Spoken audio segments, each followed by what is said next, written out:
என் friend என்கிட்ட ஒரு scenario சொன்னான். நான் சொல்கிறத நீ இமேஜின் பண்ணிப்பாரு. நீ ஒரு இருட்டான காட்டுக்குள்ளே நடந்துகிட்டு இருக்க. திடீர்னு பின்னாடி ஒரு சிங்கம் ஒன்றை துரத்துது. நீ ஓடுற பயங்கரமாக. ஆனால் கொஞ்சம் தூரத்துலேயே முன்னாடி ஒரு பெரிய பள்ளத்தாக்கு இருக்குது. முன்னாடி போக முடியாது. சரி, பக்கத்தில் மரம் இருக்கே, மரத்தில் ஏறலாம்னு நீ நினைக்கிற. ஆனால் மரத்து மேலே ஒரு ரத்தக்காட்டேரி பிசாசு ஒன்று தொங்கிட்டு இருக்கு. ஸோ அங்கேயும் உன்னால் ஏற முடியாது. இந்த மாதிரி சுச்சுவேஷனில் நீ என்ன பண்ணுவ அப்படின்னு கேட்டான். நான் என்ன சொன்னேன், நல்லா யோசிச்சு பார்த்துட்டு நான் இமேஜினேஷன் பண்ணுறதை நிறுத்திடுவேன் அப்படின்னு சொன்னேன். ஸோ இது சின்ன வயசில் நான் கேட்ட ஒரு ஜோக்கு.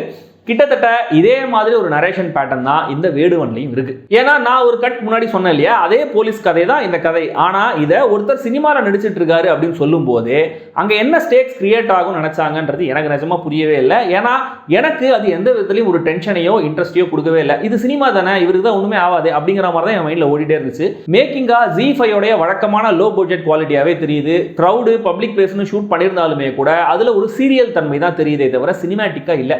ஸோ டெக்னிக்கலி பேசிக் ஜஸ்ட் பாஸ் லெவலில் மட்டுமே, சம்மந்தமே இல்லாமல் பரபரப்பாக மியூசிக் போட்டு ரொம்ப எம்டியான சீன்ஸுக்கெல்லாம் டென்ஷனை ஏற்ற ட்ரை பண்ணுறது, பாட்டு வைக்கிறது அப்படின்னு மியூசிக் ஏரியாலையும் ஓகே தான்.